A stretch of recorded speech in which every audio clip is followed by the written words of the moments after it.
हरियाणा की हर अपडेट के लिए बेल आइकन दबाएं और सब्सक्राइब करें STV हरियाणा न्यूज। नमस्कार, आप देख रहे हैं हमारी खास पेशकश और मैं हूं आपके साथ शुभेंदु सिंह। बड़ौदा उपचुनाव करीब आने के साथ ही बयानबाजियों का दौर भी अब अपने चरम पर पहुंचने लगा है। सभी ओर से जीत की हुंकार भरी जा रही है। एक तरफ बीजेपी बड़ौदा में अपने उम्मीदवार को सबसे मजबूत कैंडिडेट बता रही है, तो दूसरी तरफ कांग्रेस लगातार चौथी बार इस सीट पर जीत दर्ज करने के लिए हुंकार भर रही है। ऐसे में इनेलो भी पीछे नहीं है।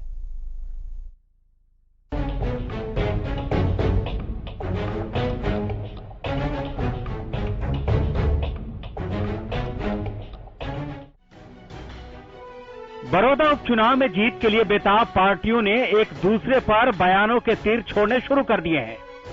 हर कोई अपने अपने उम्मीदवार को जिताने का दावा कर रहा है। बीजेपी अपने उम्मीदवार योगेश्वर दत्त को सबसे मजबूत बताते हुए कांग्रेस के उम्मीदवार को अननोन बता रही है। तो कांग्रेस कह रही है कि इस जीत के साथ ही सरकार हिल जाएगी। ऐसे में इनेलो भी पीछे नहीं है।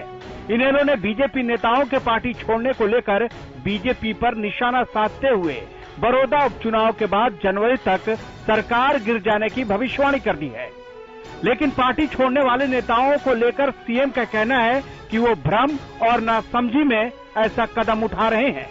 सीएम ने कृषि कानूनों पर बोलते हुए झूठ फैलाने का आरोप लगाया। इस दौरान सीएम ने दावा किया कि बड़ौदा की जनता बीजेपी के साथ है। की जनता भी पहचान चुकी है कि विकास का काम कौन करेगा, समाज के अंदर अच्छी व्यवस्थाएं खड़ा करने के लिए कौन सरकार आगे आ रही है। हमारे पिछले 5 साल के 6 साल के उपलब्धियां उसके आधार के ऊपर बड़ौदा का जो विकास जो पहले इतने वर्षों तक कांग्रेस के वहां के विधायक नहीं करा पाए, वो पिछले 3-4 महीनों में अनुभव कर लिया है कि विकास कराने वाली अगर कोई सरकार है तो यही सरकार है। इसलिए मेरा पूरा विश्वास है कि वो लोग सरकार के साथ मिलकर के चलेंगे। आगे आने वाले 4 सालों में जो काम अभी तक वहां नहीं हुआ उनको सबको एक भ्रम फैलाया गया है कि ये जो 3 कानून है किसान के विरोध में, ये भ्रम गलत है। ये तीनों कानून किसान के हित में है और जब प्रत्यक्ष उनको लगने लगेगा तब उनको समझ में आएगी। आज उनकी नासमझी उनके ऊपर हावी है, सवार है, जिसके कारण से ये सब खुल रहे हैं। जिस दिन उनको पता लगेगा ये तीनों कानून किसान की आय को डबल करने में कितने सहायक हो रहे हैं, उस दिन उनका एक प्रकार से पुनर्विचार करने का भी उनकी मजबूरी है। उधर प्रदेश बीजेपी अध्यक्ष ओपी धनखड़ ने भी बड़ौदा में इस बार बीजेपी की झंडा लहराने का दावा कर रहे हैं। धनखड़ का कहना है कि बीजेपी ने हमेशा खिलाड़ियों को मौका दिया है और इस बार भी बड़ौदा से योगेश्वर दत्त को उतारकर एक मजबूत उम्मीदवार पेश किया है। इस दौरान उन्होंने कृषि कानूनों को किसान हितैषी बताते हुए कहा कि कृषि कानूनों से किसानों को कोई दिक्कत नहीं है। योग्य खिलाड़ी को विधानसभा पहुंचाएं, ये खिलाड़ियों के लिए दिया गया बहुत बड़ा अवसर है। बल्कि प्रतिपक्षियों को भी जिस प्रकार से एक अच्छे खिलाड़ी को सम्मान देते हुए उसको विधानसभा पहुंचने का अवसर देना चाहिए। पहली बार मैंने देखा कि लोग फार्म भरवाने तो जाते हैं, फार्म उठवाने का फोटो मैंने पहली बार देखा। एक तरफ सत्ताधारी बीजेपी मजबूत उम्मीदवार होने का दावा कर रही है, तो दूसरी तरफ कांग्रेस इस सीट पर कब्जा करने का आह्वान कर रही है। नेता प्रतिपक्ष भूपेंद्र सिंह हुड्डा ने दावा किया है कि बड़ौदा उपचुनाव के परिणाम आने के साथ ही सरकार हिल जाएगी। वहीं कांग्रेस उम्मीदवार के कोई नहीं जानता वाले बीजेपी के बयान पर भी पलटवार किया है। कह रहे थे कि मैंने भी सुना था कि कांग्रेस के पास तो उम्मीदवार ही नहीं है। क्यों? क्योंकि कांग्रेस का उम्मीदवार एक गरीब आदमी है, किसान का बेटा है, मजदूर का बेटा है। उनको किसान, मजदूर, गरीब आदमी दिखते नहीं है भाई। ये जो चुनाव है, उपचुनाव, ये साधारण उपचुनाव नहीं है। ये उपचुनाव ऐसी परिस्थिति में हुआ है कि ये एक उपचुनाव का नतीजा इस सरकार की चूल हिला देगा। उधर महंत निर्दलीय विधायक बलराज कुंडू ने भी बड़ौदा में बीजेपी के खिलाफ हुंकार भरते हुए बीजेपी उम्मीदवार की जमानत जब्त कराने का दावा किया है। मजबूत जो है वहां कांग्रेस का उम्मीदवार है। मैंने तो पहले भी इस बात की मीडिया के साथियों के माध्यम से की थी कि मेरे लिए प्राथमिकता भारतीय जनता पार्टी के उम्मीदवार की जमानत जब्त कराना है। ये लड़ाई आज पार्टी लेवल की नहीं है। हमारे मतभेद जो भी राजनीतिक रूप से हैं उसको हम बाद में देख लेंगे। ये लड़ाई एकमात्र इकट्ठे होकर, जिस प्रकार से यूपी और बिहार में सभी दल इकट्ठे होकर भारतीय जनता पार्टी को हराने में लगे हुए हैं, उसी तरह पे हमें बड़ौदा के अंदर इकट्ठे एक प्लेटफार्म पर होकर भारतीय जनता पार्टी के उम्मीदवार को धूल चटाने का काम करना। हुड्डा और बलराज कुंडू के दावों के बीच प्रदेश के गृह मंत्री अनिल विज ने कांग्रेस पर पलटवार करते हुए कहा है कि न 9 मन तेल होगा और न राधा नाचेगी। 9 मन तेल होगा, ना राधा नाचेगी। कांग्रेस तो सपने लेती है और सपने कभी सच नहीं होते। मुझे का कहना है कि भाजपा को झूठ बोलने की ट्रेनिंग दी जाती है। सारी दुनिया जानती है झूठ कौन बोलता है, झूठ की फैक्ट्री किन्होंने लगा रखी है, सारी दुनिया जानती है। और झूठ सुन सुन के लोगों के कान पक गए हैं। सब जानते हैं कि झूठ तो राहुल गांधी और कांग्रेस पार्टी बोलती है। जाहिर सी बात है, जैसे जैसे चुनाव की तारीख नजदीक आएगी वैसे वैसे जुबानी जंग तेज होती जाएगी। ऐसे में देखना है कि जनता इन बयानवीरों के झांसे में आती है या फिर अपनी समस्याओं को लेकर वोट की चोट करती है। Bureau report, Haryana news.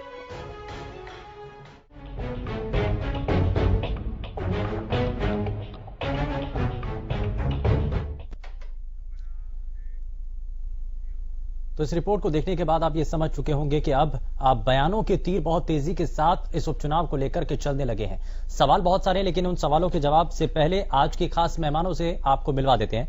हमारे साथ भारतीय जनता पार्टी से प्रवक्ता विजेंद्र नेहरा जी कार्यक्रम में जुड़ चुके हैं। कांग्रेस पार्टी से प्रवक्ता राय सिंह गुर्जर हमारे साथ कार्यक्रम में है। जननायक जनता पार्टी से प्रवक्ता अजय गुलिया जी हमारे साथ कार्यक्रम में है और इंडियन नेशनल लोकदल से प्रवक्ता रजवन डहिनवाल जी हमारे साथ कार्यक्रम में जुड़ चुके हैं। सभी का बहुत स्वागत है कार्यक्रम में। लेकिन विजेंद्र नेहरा जी, आप ये जो कहा गया लगातार भारतीय जनता पार्टी से अलग अपनी राय रखने वाले और कृषि कानूनों को लेकर विरोध जाहिर करने वाले जो नेता पार्टी से अलग होते चले जा रहे हैं, उनको लेकर के सीएम ने भी कहा कि उन्होंने शायद ठीक से नहीं समझा और जब वो समझेंगे तो उनको एहसास हो जाएगा।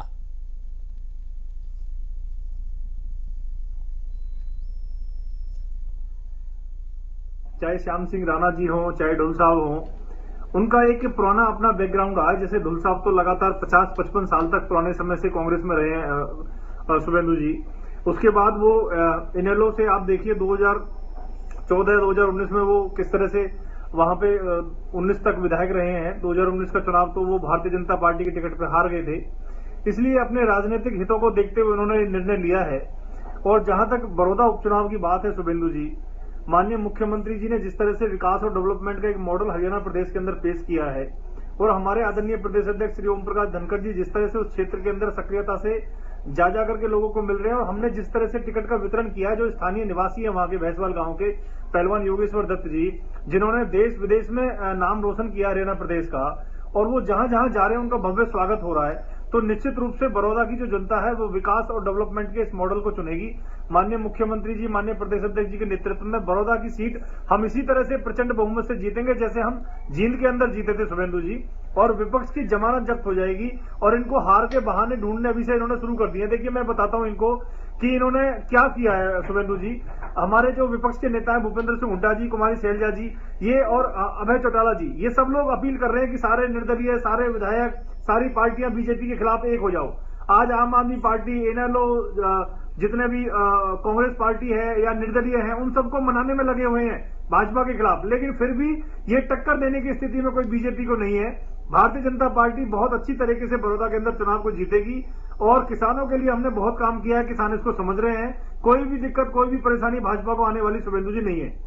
लेकिन जो लोग नाराज हैं, ये कहा जा रहा है कि पार्टी के भीतर भी कुछ ऐसे लोग हैं अभी भी जो नाराजगी अपनी जाहिर कर रहे हैं, चाहे पार्टी प्लेटफॉर्म पर हो या फिर आप अंदर भीतर दूसरे नेताओं के साथ बातचीत में हो।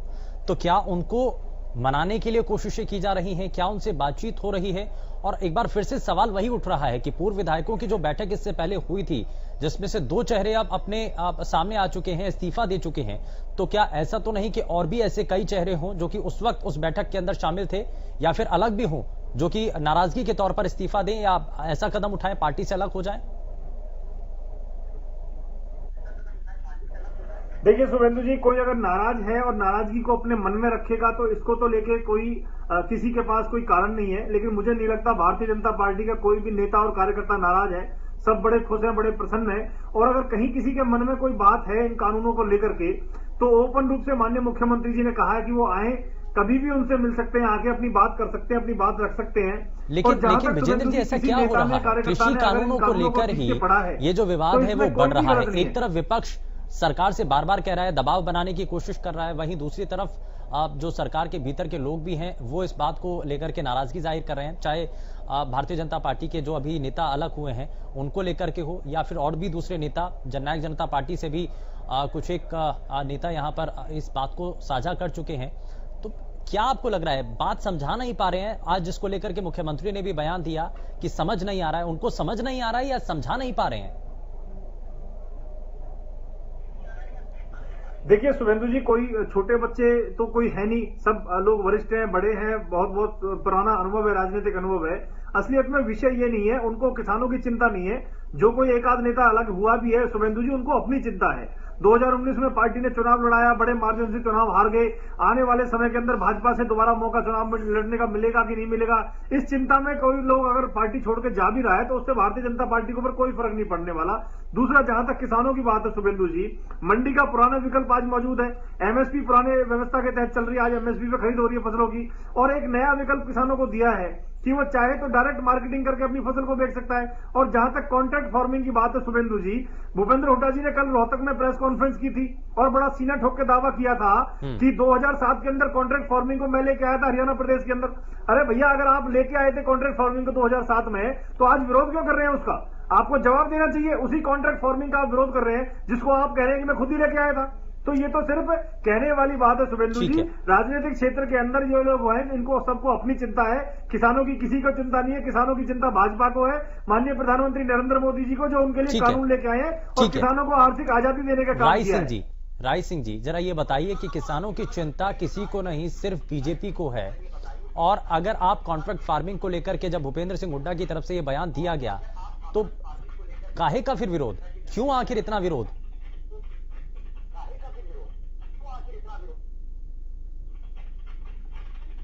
हेलो जी, आपको मेरी आवाज आ रही है सर? बिल्कुल राय जी, बताइए। हाँ, मेरे मित्र, आपने जो महत्वपूर्ण इस संवाद प्रक्रिया में जो आज मुझे मौका दिया है, मैं बिल्कुल स्पष्ट कर देना चाहता हूं आपका जो प्रश्न है कि क्या केवल भाजपा को किसानों की चिंता है। देखिए मेरे मित्र, भाजपा के प्रवक्ता जो भी इस प्रक्रिया में बैठे हैं, उन्हें इस बात का आभास शायद नहीं है कि केवल हिंदुस्तान के अंदर आज तक अगर कोई महत्वपूर्ण किसान के फैसले लिए गए हैं, उसके विकास, उसके भविष्य को लिए गए हैं, वो जब जब भी केंद्र में और प्रदेश में कांग्रेस की शासन की सरकार रही है, यहाँ के हमारे प्रधानमंत्री और मुख्यमंत्रियों ने एक अहम महत्वपूर्ण फैसला लेकर किसान के जीवन स्तर को उठाया है। चाहे वो हरित क्रांति की बात हो, चाहे वो जय जवान जय किसान का नारा हो, मान लीजिए कि किसान आज बुरी स्थिति में है, और चाहे किसी भी प्रकार या तो दो बातें हैं ना, एक बात तो गलत है, या तो आप ये मानिए कि किसान आज अच्छी स्थिति में नहीं है, और अगर नहीं है तो ये आपकी नीतियां हैं जो इतने समय तक आपने देश पर राज किया, आप कह रहे हैं कि किसानों के लिए आपने कदम उठाए, तो वो तो नाकाफी थे ना, यानी कि दोनों में से एक चीज तो सही होगी ना बस।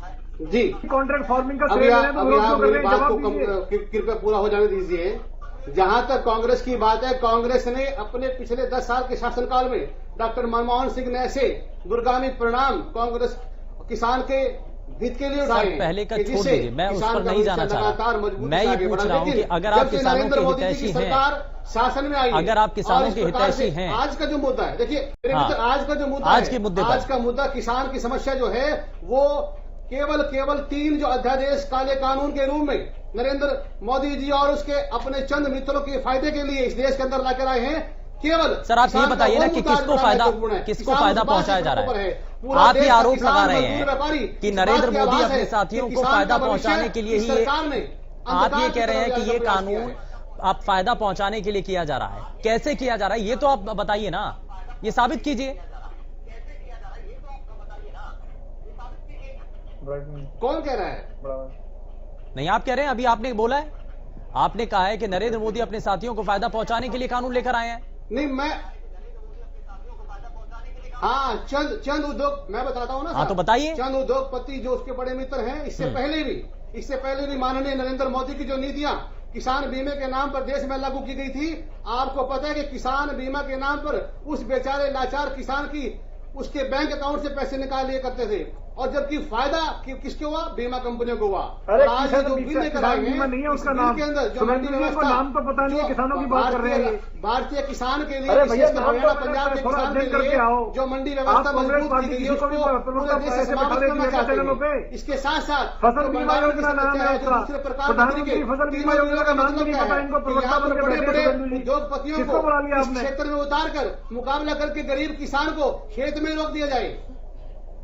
चलिए ठीक है, मैं जरा शुभेंदु जी जरा नाम पूछना इनसे। नहीं ठीक है सर, पर्सनल उस पर रहने दीजिए।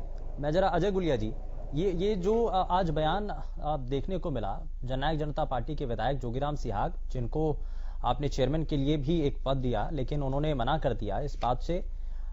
कानूनों में बदलाव की जरूरत है, ये बार बार वो कह रहे हैं, और इसी को लेकर के दूसरे राजनीतिक दल ये कह रहे हैं कि इस उपचुनाव के बाद स्थिति बदल जाएगी। ये किस ओर इशारा है? गुलिया जी। मेरा ये मानना है कि लोकतंत्र में सबको अपनी बात रखने का अधिकार है, चाहे वो किसी भी राजनीतिक दल का हो, पक्ष का हो, विपक्ष का हो, वो अपनी बात रख सकता है, अपनी शंकाएं प्रकट कर सकता है।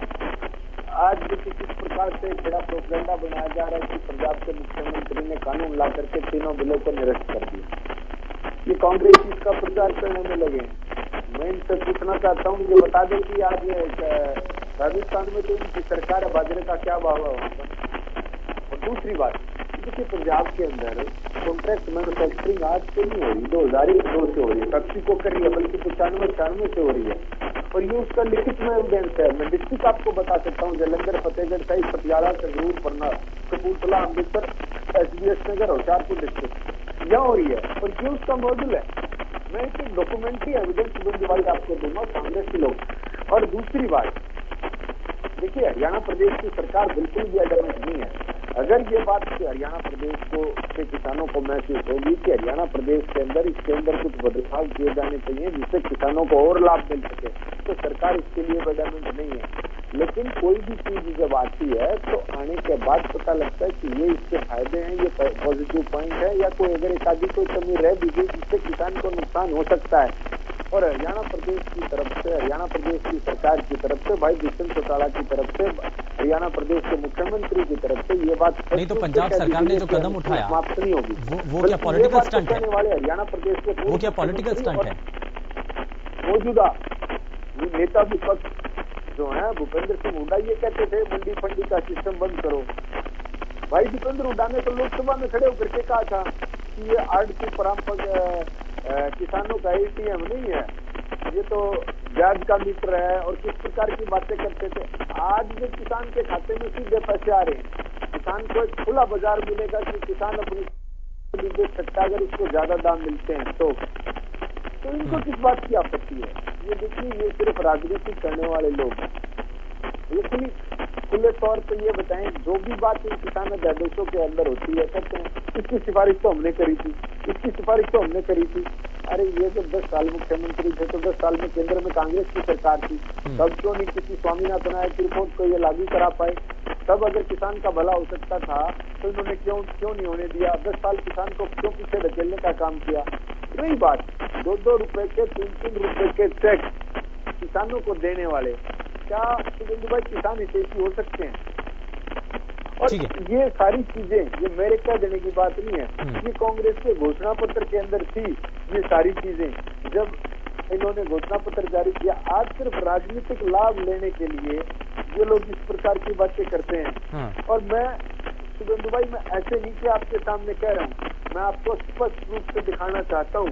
ये देखिए, मेरे गृह जिले की बेरी तहसील के अंदर 6 रुपए का चेक, 3 रुपए का चेक। नहीं, इस बारे में आप पहले भी बिल्कुल पहले भी ये चीजें साझा की जाती रही है। ठीक है, मैं जरा जल्दी से, ये लोग ठीक है, किसानों के साथ सत्ता में रहते हुए ठीक है, जरा एक जल्दी से राय सिंह जी से रिएक्शन ले लेता हूँ, फिर मैं रजवंत जी आपके पास आता हूँ।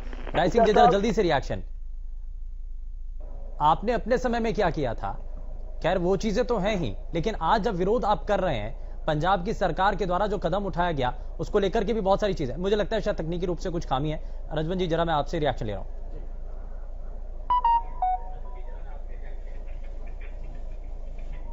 देखिए शुभेंदु जी जी देखिए शुभेंदु जी, एक अगर बात करें आज बड़ौदा उपचुनाव की या किसानों की समस्याओं की या किसानों के जो बिल आए हैं, काला कानून आया है उनकी, तो भारतीय जनता पार्टी ने जो कानून जो बनाया था, इस कानून से निश्चित तौर पर किसानों को नुकसान हुआ है और उसका असर सीधा सीधा जहां पे किसानों की बाहुल्य संख्या है बड़ौदा उपचुनाव में देखने को मिल रही है।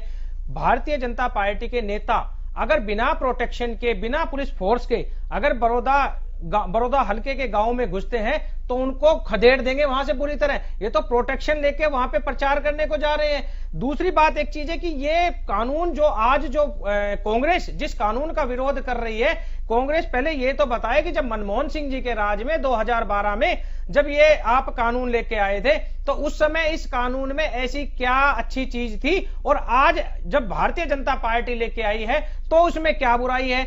मतलब कि साफ है कि भारतीय जनता पार्टी और कांग्रेस दोनों ही किसान विरोधी हैं। अगर किसानों का कोई सच्चा हितैषी है ताऊ देवीलाल का वंशज चौधरी अभय सिंह चौटाला जी हैं, जो हमेशा से चाहे चुनाव हारे चाहे चुनाव जीते हमेशा से जनता के बीच में रहकर मजदूर कमेरे किसान वर्ग के साथ रहकर उनके संघर्ष के लिए हमेशा लड़ाई लड़ने का काम किया है। और भारतीय जनता पार्टी जब किसानों की नहीं सुन रही तो उन्होंने चाहे धरना प्रदर्शन अनशन मंडियों में जाना कुछ भी करने के लिए वो तैयार थे। और उसके बावजूद भी जब इन्होंने नहीं सुनी तो जब किसान वर्ग पूरी तरह से रोड पे आ गया तो उन पर लाठियां बांधी गई। मतलब कि सीधा सीधा है कि भारतीय जनता पार्टी ना तो किसी की सुनने की तैयार है और जब उसके पार्टी के विधायक हैं, जब उसके पार्टी के नेता इस चीज का विरोध करते हैं तो उनको कहीं ये सत्ता के लालची कहते हैं, कहीं मलाई खाने वाले कहते हैं, कहीं उनको दूसरी पार्टी का आया हुआ बताते हैं। मतलब कि स्पष्ट है ये चीज बिल्कुल कि भारतीय जनता पार्टी जो कानून लेके आई थी उस कानून के विरोध में उसके खुद की पार्टी में ही इतना घमासान मचा हुआ है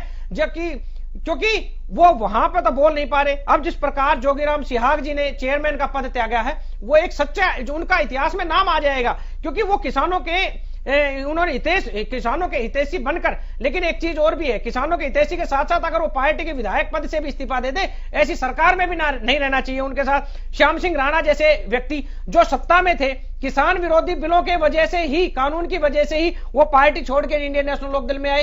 क्यों? क्योंकि उनको पता था कि अगर उनको कहीं मजदूर कमेरे किसान वर्ग के साथ अगर संघर्ष करना है तो जो असली उनकी हितैषी है वो इंडियन नेशनल लोकदल पार्टी है। इनके एडिशनल एडवोकेट जनरल उन्होंने भी किसानों के इसी किसान विरोधी बिल की वजह से ही इनको पार्टी छोड़ी। परविंदर सिंह ढुल है, उन्होंने भी इसी के चक्कर में उन्होंने भी पार्टी से इस्तीफा दिया। बलराज सिंह कुंडू है, देवेंद्र बबली, मतलब कौन सा ऐसा विधायक है जो इन बिलों के विरोध में, इस कानून के विरोध में ना हो। उसके बावजूद भी भारतीय जनता पार्टी के नेता कहते हैं कि ये बिल बिल्कुल किसान के हितैषी है। अरे मेरे भाई पहले ये तो बताओ फिर वो किसान है कौन जो एसी के बंद कमरों में बैठे हैं? किसान आप उनको मानते हो या जो खेतों में रेत में अपना किसान जो अपनी फसल उगाता है, धरती माता का सीना चीर के जो फसल उगाता है, किसान वो है? ठीक है, जवाब ले लेते हैं। विजेंद्र जी, आप किसान मानते किसको? अगर आप विपक्ष सवाल उठा देता है, किसान अगर सड़कों पर आता है तो आप कहते हैं वो किसान नहीं है, वो विपक्ष है, विपक्ष के लोग हैं, तो किसान मानेंगे किसको फिर? देखिए शुभेंदु जी, जिनके पल्ले सौदा ही कुछ को नहीं वो भी बोल रहे हैं। आप मुझे बताइए 15 साल से जनता ने जिनको रिजेक्ट कर रखा है, जो जिनकी हर चुनाव के अंदर, अरे मेरे बड़े भाई आप ये बात बताओ ना, इससे पहले आपके पल्ले क्या था? आपके पल्ले क्या था? आपने नहीं बीच से बात नहीं, आप कह रहे हो आपके पल्ले, आज से पहले आपके पल्ले क्या था? इंडियन नेशनल लोकदल की बैसाखी के सारे आप सत्ता में आए थे, आप सत्ता की लड़ाई खाने वाले लोग हैं। आज आप हमारे पल्ले कुछ नहीं बताते। अरे जनता आपकी हकीकत को जान चुकी है, आप किस प्रकार की बातें कर रहे हैं? जनता आपकी हकीकत को जान चुकी है, जनता आपको बड़ौदा हल्के से खदेड़ चुकी है और आपको हरियाणा से सत्ता से बेदखल करने का काम करेगी। जिनकी जींद के अंदर जमानत जब्त हुई वो भी बोल रहे हैं, जिनके अंदर बड़ौदा के अंदर, देखिए मैं आपके बीच में नहीं बोलूंगा, आपके बीच में बोलूंगा आपकी बात, आपको पता चलेगा कैसे बोलते हैं। अरे आपको आपके बीच में बोलूंगा फिर पता चलेगा। हाँ, आपको तो हल्के में घुसने आपकी बात आपके बीच में बोलूंगा। अरे आपने नंबर पे बोलना चुप करो, अरे चुप करो यार, अरे गुंडागर्दी नहीं है, ईमानदार बात है, ये गुंडाराज नहीं है, चुप बैठो, गुंडाराज नहीं है। ठीक है, जरा जवाब ले लेते हैं, जरा जवाब ले लेते हैं विजेंद्र जी। जिनकी जमानत जब्त होती आई है, आप मुझे बताइए। अरे भैया जवाब सुन लीजिए थोड़ा, ये इनेलो का गुंडाराज नहीं है, सुन लीजिए, गुंडाराज नहीं चलेगी। देखिए मैं इनको बताना चाहूंगा शुभेंदु जी कि जिस तरह से 90 की 90 सीटों में से शुभेंदु जी 90 की 90 सीटों में से लेकर एक सीट आई है, तो उसका दर तो हम समझ सकते हैं। अगर इतने किसान हितैषी थे, अगर किसानों के लिए शुभेंदु जी ने इतना काम किया है, अगर ये एक करके तो हरियाणा प्रदेश की जनता ने इनको रिजेक्ट क्यों किया? ठीक है विजेंद्र जी, जरा अपनी बात पूरी कर लीजिए। शुभेंदु जी मैं जवाब दूं? हाँ बिल्कुल बिल्कुल, मेरा जवाब सुन लीजिए शुभेंदु जी। हाँ मैं अपना जवाब पूरा कर लेता हूँ। देखिए अगर इतना ही हितैषी किसानों के होते तो 90 की 90 सीटों में से लेते के एक सीट इनकी आई थी, इनकी सब जगह जमानत जब्त हुई थी, हर चुनाव में ये हारे हैं बुरी तरह से, जींद के अंदर इनकी जमानत जब्त हुई थी, और बड़ौदा में जहां चुनाव हो रहा है वहां पे भी इनको सोच के भी इनको शर्म आनी चाहिए कि इनके इनेलो के वहां पे 3135 वोट इनको मिली थी और 2% वोट मिली थी इनको। चलिए ठीक है सर, ठीक है, मुझे छोटे से ब्रेक के लिए रुकना है, लेकिन ब्रेक के उस पार जरा इस बात को लेकर के भी चर्चा करेंगे कि एमएसपी से नीचे अगर खरीद होती है तो क्या उसको लेकर के भी हरियाणा के अंदर कदम उठाया जाना चाहिए। पंजाब सरकार ने जो किया वो कितना सही कितना गलत, लेकिन इसका प्रभाव क्या इस उपचुनाव पर भी पड़ेगा, क्योंकि मुद्दा किसानों का है। छोटे से ब्रेक के लिए हमें यहां रुकना होगा, लेकिन ब्रेक पर जाने से पहले आज का सवाल आपको बता दें। तो बताओ, मैं आपको ये अखबार की कटिंग दिखा रहा हूं, इनके केसी बांगर जी कह रहे हैं कि हम हाईकमान से शिकायत करेंगे कि भाई हमारे पार्टी में वहां पे झंडा होना चाहिए, हमारा भी नाम होना चाहिए। तो ये किस प्रकार का गठबंधन है? गठबंधन नहीं है, ये ठगबंधन है। ये वहां की जनता को एक बार फिर गुमराह करके और वहां की वोट को बटोरना चाहते थे, लेकिन वहां की जनता बिल्कुल इनकी असलियत समझ चुकी है, जान चुकी है, और इस बार उनको सबक सिखाने का काम करेगी और इनकी जमानत जब्त करेगी। इंटरनेशनल खिलाड़ी, अंतर्राष्ट्रीय खिलाड़ी, देश का, प्रदेश का, पूरे विश्व में नाम रोशन किया है, लेकिन भारतीय जनता पार्टी ने उसको अपनी गोद में बैठाकर उसकी ख्याति को कम करने का काम किया, उसको बढ़ाने का काम नहीं किया। क्योंकि कोई भी सेलिब्रिटी होता है वो देश का तब होता है जब वो किसी व्यक्ति विशेष का ना हो, लेकिन आज जिस प्रकार वो पहलवान को भारतीय जनता पार्टी ने अपनी गोद में बैठाने का काम किया है, तो उनका कद कहीं ना कहीं कम हुआ है। जरा गुलिया जी से रिएक्शन ले लेते हैं। गुलिया जी कुछ कहना चाह रहे हैं? देखिए सुबह जी इतनी बातें जो इन्होंने जननायक जनता पार्टी के बारे में बताई, अगर शायद मेरे भाई रघुवंश सिंह से इनकी पार्टी के बारे में पूछ लेते तो इतनी जानकारी इनको अपनी पार्टी के बारे में भी ना होती जितनी जननायक जनता पार्टी के बारे में बता रहे। देखिए जिस दिन रूपरेखा तैयार हुई, चुनाव का टिकट अनाउंस हुई, तभी से जननायक जनता पार्टी के कार्यकर्ता उनके साथ जुड़ करके काम करने का काम कर रहे हैं। डॉक्टर अजय सिंह चौटाला जी हमारे सर्वोच्च नेता हैं। डॉक्टर साहब गए योगेश्वर दत्त जी के लिए प्रचार करने, उस खिलाड़ी के लिए प्रचार करने गए जिसने न सिर्फ भारतवर्ष में अपितु पूरे संसार में भारत का डंका बजाने का काम किया और भारत का नाम ऊंचा करने का काम किया। डॉक्टर अजय सिंह चौटाला जी भी कुछ प्रत्याशी भाई योगेश्वर दत्त के लिए चुनाव में प्रचार करने गए। कर देता हूं, उसको जवाब दे दीजिए। जब आपका उम्मीदवार भी नहीं है, आपका झंडा नहीं है, तो आपका चुनाव चिन्ह नहीं है, तो ये गठबंधन कैसा? सिर्फ एक बार ये और बता दीजिए। रजवंत दहीवाल जी को शायद ये जानकारी नहीं है कि ये दोनों दलों के बीच में तय हुआ था कि भाई दोनों में से एक दल का कोई उम्मीदवार यहाँ पर आएगा। अगर ये सीट बीजेपी के खाते में चली गई और उनका कैंडिडेट यहाँ से चुनाव लड़ रहा है कमल के निशान पर, तो आप क्या चाहते हैं कि हम लोगों के बीच में जो इराकी स्थिति पैदा करें, वहाँ हमारा झंडा हो, कमल। अच्छा गुलिया जी, वोट शेयर जो आपको इससे पहले के चुनाव में मिला था, क्या वो वोट शेयर या जो जितनी मत आपके कैंडिडेट को मिली थी जननायक जनता पार्टी के, वो क्या आप बीजेपी को दिला पाएंगे, ट्रांसफर कर पाएंगे? क्या आप लोगों को समझा पाएंगे कि बीजेपी मतलब जेजेपी?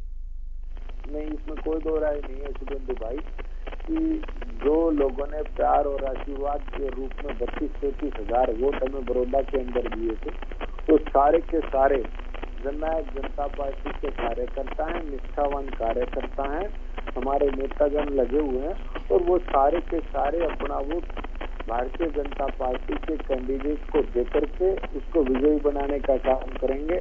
आपके टीवी चैनल के माध्यम से एक चीज जरूर कह देना चाहता हूँ, जीत बड़ौदा हल्के की जनता की होगी और जीत होगी हरियाणा प्रदेश की जो 1 साल की सरकार के कार्यकाल के दौरान इस कोरोना महामारी के दौरान भी जिस प्रकार लोग संशय प्रकट करते थे कि मंडियां चल भी पाएंगी या नहीं चल पाएंगे, इससे पिछली जब खरीद करनी थी, लेकिन सरकार ने तुरंत नई मंडियां बना करके लोगों के बीच में जाकर के जिस प्रकार से खरीद करी, ठीक है, और लोगों की समस्याओं का समाधान किया। यानी कि इस चुनाव के बाद ये तय होगा कि इस सरकार का जो 1 साल है क्या जनता उससे खुश है या नहीं। मैं जरा राय सिंह गुर्जर जी से भी जरा रिएक्शन ले लेता हूं, फिर मैं उसके बाद विजेंद्र जी आपके पास आता हूं। राय सिंह जी, आपको क्या लग रहा है कि डॉक्टर नरवाल के बैठने के बाद इसका फायदा किसको मिलेगा? सुरेंद्र जी, मुझे आपने बहुत देर में समय दिया है, मैं बहुत प्रतीक्षा में रहा हूं। जिन भी मेरे साथी प्रवक्ताओं से आपने बात की है वो सभी ABC टीम के लोग हैं। उन्होंने पहले हरियाणा की राजनीति में गठबंधन करके प्रदेश की जनता को लूटने का काम किया है। अब देखिए आप कि वर्तमान चुनाव जो बड़ौदा की हल्के में होने जा रहा है, वहां की बहादुर और सम्मानित मतदाताओं ने तय कर लिया है कि हर क्षेत्र में जो गठबंधन सरकार केवल अपने लूट के लिए, केवल अपने व्यापार को लेकर, केवल अपने हर प्रकार के कार्यों को लेकर जो उन्होंने इस लूट के गठबंधन की परिपाटी को तैयार किया है, उसके लिए लगी है, उसका जवाब देने का मन बना लिया है। आज प्रदेश का किसान नहीं बल्कि पूरे भारतवर्ष का किसान सड़कों पर है, और किसान, मजदूर और व्यापारी का जो गठबंधन है वो तय करेगा कि भारतीय राजनीति में हरियाणा की बड़ौदा जनता नया फैसला लिखने जा रही है। चलिए ठीक है सर, ठीक है। मैं विजय, हाँ ठीक है सर। जहां तक डॉक्टर नरवाल जी की बात है, वो हमारे सम्मानित, उन्होंने जो जिस प्रकार से कांग्रेस पार्टी के हमारे आदरणीय हमारे उम्मीदवार इंदुराज जी को समर्थन दिया है, पूरी कांग्रेस पार्टी उनका समर्थन करती है, धन्यवाद करती है, और साथ साथ एक विश्वास उन्होंने जताया है जनता में यहाँ पर कि बड़ौदा की जनता ऐतिहासिक फैसला करके इन तीनों गठबंधनों को कांग्रेस तो ये मान करके चल रही है कि इसका फायदा उनको मिलेगा। मैं गुलिया जी आऊंगा आपके पास, लेकिन इसका फायदा कांग्रेस पार्टी को मिलेगा। आपको क्या लगता है विजेंद्र जी? समीकरण बदल चुके हैं। देखिए शुभेंदु जी, देखिए कांग्रेस पार्टी ने और इनेलो पार्टी ने चुनाव से पहले ही अपनी हार मान ली है, और उसका कारण जैसे शुभेंदु जी मैंने आपको बताया कि अभय चौटाला जी भी कहते हैं कपूर नरवाल जी से कि आप इनेलो में शामिल हो जाइए। कांग्रेस पार्टी वाले तो वहां जाते ही हैं उनका पर्चा वापस कराने के लिए, और सभी निर्दलियों के सामने अपील करते हैं कि भाई, कुमारी शैलजा जी कहते हैं सभी निर्दलीय और सभी जितने भी यहाँ के नेता हैं सब बीजेपी के खिलाफ इकट्ठे हो जाओ। वहां पे आम आदमी पार्टी भी जाती है, इनेलो भी है, कांग्रेस भी है, और भी सब लोग इकट्ठे हो गए। किसको हराने के लिए? भाजपा को हराने के लिए। लेकिन भारतीय जनता पार्टी की ये बहुत बड़ी जीत है शुभेंदु जी अपने आप में, कि जब एक मजबूत पहलवान से लड़ने के लिए बहुत सारे छोटे छोटे पहलवान अखाड़े में आते हैं, तो कहीं ना कहीं वो अपनी हार पहले ही मान लेते हैं, क्योंकि भारतीय जनता पार्टी का जो प्रत्याशी है वो कोई छोटा मोटा पहलवान नहीं है, वो अंतर्राष्ट्रीय पहलवान है। उसने बड़े बड़े पहलवानों को धूल चटाई है, और जो इनके प्रत्याशी आज मैदान में आए हैं उनको तो वैसे भी जनता भालू के नाम से जानती है। तो जब बड़े बड़े प्रत्याशी मैदान में टिक नहीं पाए, तो ये जो आलू भालू इनके आए हैं, इनको ये क्या टिक पाएंगे मैदान में? तो शुभेंदु जी, मैं आपको बताना चाहूंगा कि भारतीय जनता पार्टी की एक प्रचंड जीत होने वाली है।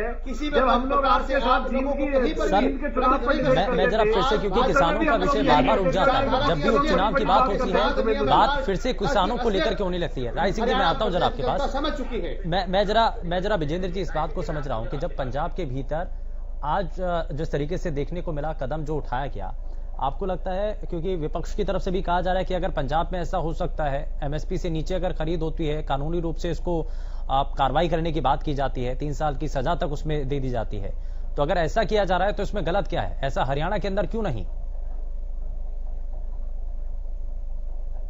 देखिए शुभेंदु जी, ये तो कांग्रेस की शुरू से चाल थी, और सच्चाई तो शुभेंदु जी ये है कि कांग्रेस पार्टी कभी भी देश का किसानों का भला नहीं चाहती, और ये नहीं चाहती कि किसान की जो फसल है वो एमएसपी से ज्यादा पर बिक जाए।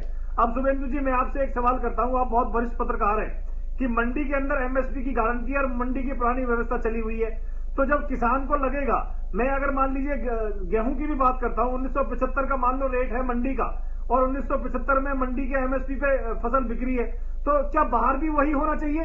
क्या किसान को विकल्प नहीं मिलना चाहिए? वो 2500 अगर वो आटा चक्की वाला देता है तो किसान अपने गेहूं को विपक्ष बाहर जो बेच कह रहा है, जबकि विपक्ष जो कह रहा है वो ये कह रहा है, विपक्ष ये कह रहा है कि एमएसपी से अगर नीचे कोई भी खरीदता है, एमएसपी से नीचे, रजवन जी एक मिनट, अगर एमएसपी से नीचे अगर कहीं भी खरीद होती है तो इसको गैर कानूनी माना जाएगा। कानूनी रूप से इस पर प्रावधान दिया गया, 3 साल की सजा हो जाएगी, यानी कि ये तय कर दिया गया कि इससे नीचे खरीद नहीं होगी।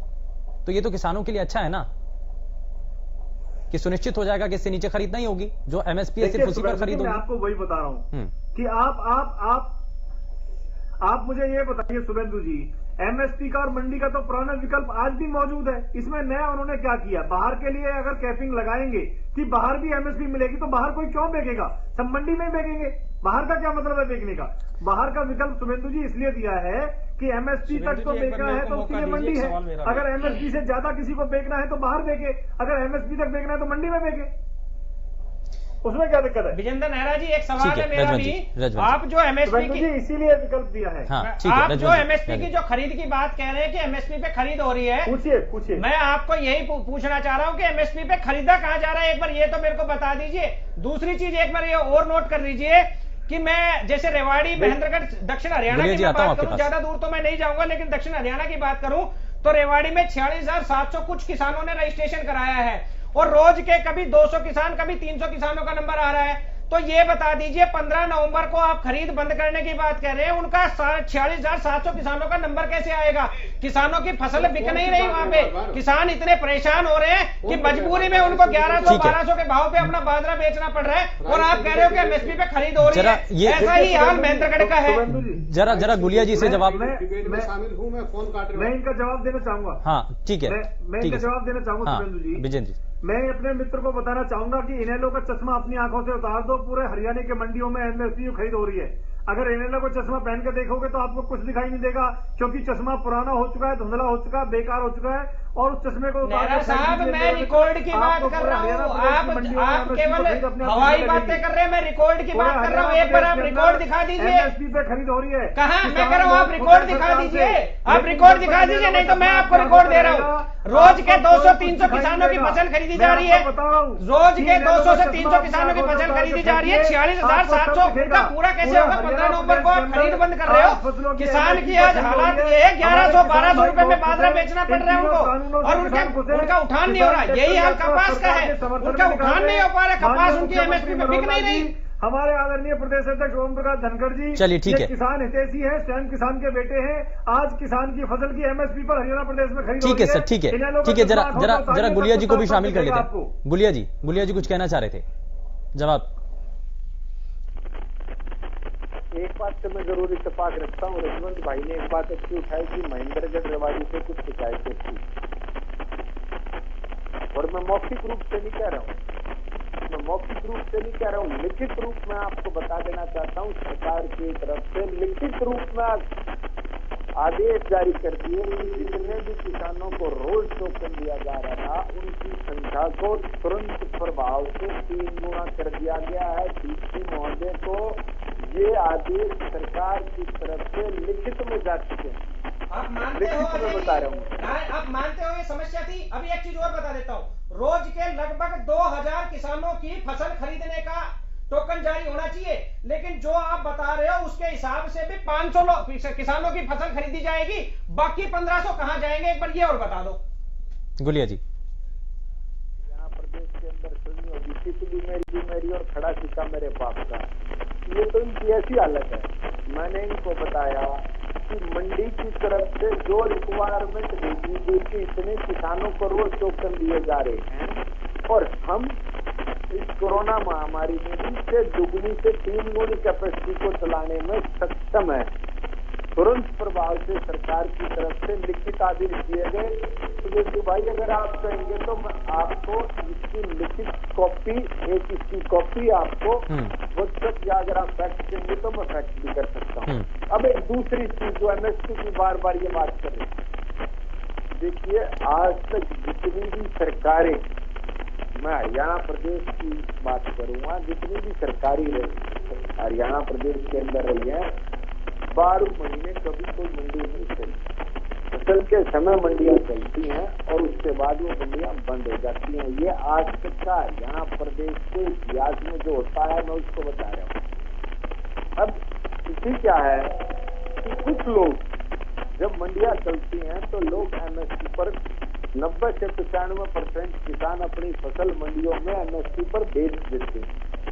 आप मान करके चलो कि 5% के लगभग 5 से 7% के लोग लगभग अपनी फसल को अपने घर में रख लेते हैं, जिनकी आर्थिक स्थिति अच्छी है। वो ये सोच करके कि आगे जब भाव बढ़ेगा, कि मार्केट पे तो किसी का कंट्रोल नहीं है, भाव बढ़ता ही है, कभी घटता भी है, तो भाव बढ़ेगा जब हम अपनी फसल को खुले बाजार में बेच देंगे, ठीक है, या कहीं और बेच देंगे, जिससे कि वो मुनाफा कमा सके एमएसपी पे ना बेच करके। किंतु कई बार विपरीत स्थिति ऐसी हो जाती है कि भाव बढ़ने की बजाय आवक ज्यादा होने की वजह से भाव घट भी सकता है, क्योंकि ओपन मार्केट है, भाव बढ़ भी सकता है, भाव घट भी सकता है। अगर ऐसी स्थिति में भाव घट गया और ये कानून होगा कि एमएसपी से कम पर अगर कोई खरीद करेगा तो उसको जेल होगी, तो उस मेरे साथी तो गुलिया जी यही तो किसान कह रहे हैं कि अगर 3 कृषि कानूनों के तहत अगर मंडी के बाहर ऐसी ही सिचुएशन बनी जिसका आप जिक्र कर रहे हैं, तो इसमें नुकसान तो किसान का ही होगा। नहीं शुभेंदु भाई, देखिए, जब तक मंडी चलेगी ये सरकार का दायित्व होता है और सरकार का कर्तव्य है कि वो एमएसपी पर किसान की फसल की खरीद करे। लेकिन कुछ लोग ये सरकार की तरफ से जो ये दिया जाने वाला लाभ, नहीं कहूंगा इसको, किसानों का हक है, कुछ लोग इसको अवेल करने की बजाय के सोचते हैं कि हम अपने कुछ माल को रख लें ताकि बाद। ठीक है राइस, ठीक है सर, यानी कि फायदा लेने के लिए ही ये सब कुछ किया जा रहा है। खैर ठीक है, राय सिंह जी, आपको लग रहा है कि किसानों का जो विषय है, अलग अलग मुद्दे बड़ौदा की जनता के द्वारा जो उठाए जाते रहे हैं, वो मुद्दे और किसानों का मुद्दा ये ज्यादा हावी रहेंगे? सुरेंद्र जी, मेरे मित्र जितने भी प्रवक्ता सम्मानित साथी आपके यहां बैठे हैं, वो सभी फर्जी तरीके से अपने आंकड़े रख रहे हैं। देखिए, जहां तक बात है भाजपा के प्रवक्ता विजेंद्र जी की, उनके आंकड़े बिल्कुल फर्जी हैं, धरातल से दूर हैं, क्योंकि उन्हें, मुझे नहीं लगता अगर वो किसान के बेटे हैं और उन्हें अंबाला से लेकर सिरसा तक और पंचकुला से लेकर परवल तक और करनाल तक जितनी भी प्रदेश के अंदर मंडियां हैं, उनकी स्थिति शायद उनको याद नहीं है। उनका मेरा फसल मेरा ब्यौरा, उनका पोर्टल सब बिल्कुल ध्वस्त है, किसान परेशान हताश हैं। और रही बात, ये बात जो कह रहे हैं कि किसानों के हितों में बिल है, नहीं मतलब किसान पहले ठीक था, कह सकता हूं आरती के जरिए खरीद करवाता था, पैसा जो है वो आरती के पास जाता था, वो प्रक्रिया बढ़िया थी, इन तीनों इंतजार करना पड़ता था आरती के सामने। प्रयास किया है।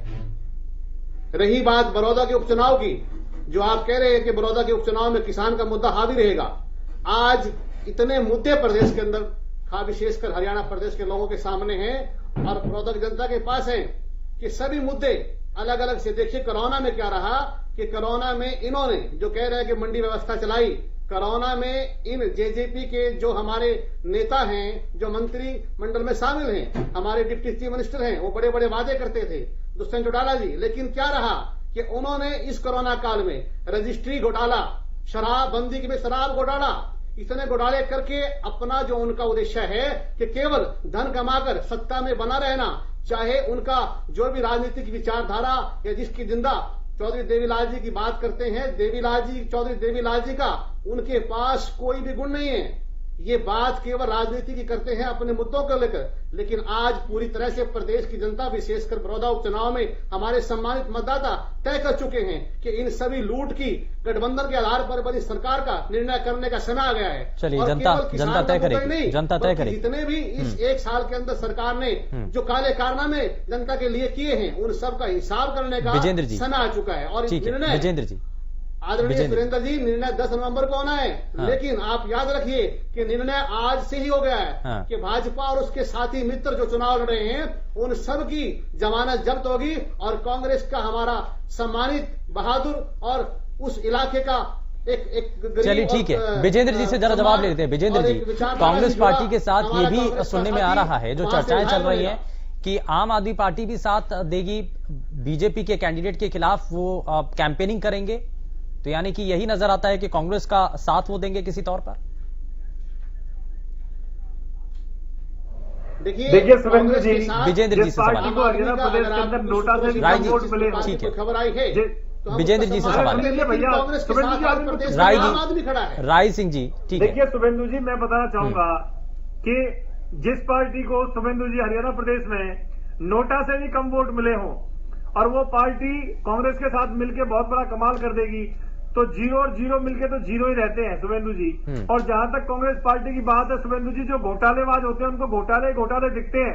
आज हरियाणा प्रदेश के अंदर, हरियाणा में अगर हुड्डा जी पे और इनके नेताओं पे हम देखें तो एक नेता पे 100 मुकदमे चले हुए हैं। क्या ये इनको मुकदमे किस चीज के हैं? भ्रष्टाचार के मुकदमे सारे के सारे। और शुभेंदु जी, जहां तक मैं इनको बता दूं, ये आंकड़ों की जो बात कर रहे थे, हमने एमएसपी पे जो खरीद करी है शुभेंदु जी, हम धान की बात करें तो 34,18,579 मीट्रिक टन। अरे सुन लीजिए भैया, आपके बीच में बोलो मैं, अरे सुन लीजिए। अरे भले भाई, शुभेंदु जी देखिए, मैं आपको बता देता हूँ कि देखिए शुभेंदु जी, धान की अगर हम बात करें तो धान जो है 34,18,000 और 579 मीट्रिक टन जो है वो धान की एमएसपी पे खरीद हुई है शुभेंदु जी। इसके साथ साथ बाजरा 17,07,571 मीट्रिक टन, मूंग 613 मीट्रिक टन और मक्का 1743 मीट्रिक टन। अब आप मुझे बताइए, धान की अगर हम 34,18,579 मीट्रिक अगर टन बात की एमएसपी पे विजेंद्र जी, अगर बात किसानों की हो रही है और यही मुद्दा अगर पूरे उपचुनाव पर हावी रहता है, आपको लगता है कि इससे फायदा होगा बीजेपी जेजेपी गठबंधन को इस चुनाव में या नुकसान? देखिए शुभेंदु जी, बहुत जबरदस्त फायदा होगा। इन्होंने जींद के अंदर भी, ग्रामीण क्षेत्र गांव था, मैं जींद में भी गया था, मैं यहां भी गया हूं, जींद में भी इन्होंने प्रयास किया था और यहाँ बड़ौदा के अंदर भी मैं जनता के बीच में मैंने चलिए ठीक है, इससे बहुत हद तक फायदा होगा। समय ज्यादा नहीं देता है, ठीक है सर, ठीक है, बहुत बहुत शुक्रिया सभी खास मेहमानों का कार्यक्रम में शामिल होने के लिए। लेकिन जरा जाने से पहले आज का सवाल जो कार्यक्रम की शुरुआत में हमने आपके सामने रखा था, जरा एक बार फिर से आपको दिखा दें। सवाल आपकी टीवी स्क्रीन पर, सवाल ये कि क्या बड़ौदा उपचुनाव में कांग्रेस के नए चेहरे से बीजेपी को वॉकओवर मिल गया है? हाँ के लिए आपको यस टाइप करना था, ना के लिए आपको नो टाइप करना था, भेजना था। लेकिन जरा जवाब भी दिखा देते हैं आपको कि जवाब क्या सामने आया है। और जवाब इस वक्त आपकी टीवी स्क्रीन पर 19% लोगों की तरफ से हाँ में इस पर जवाब दिया गया और 81% लोगों की तरफ से ना में जवाब दिया गया है।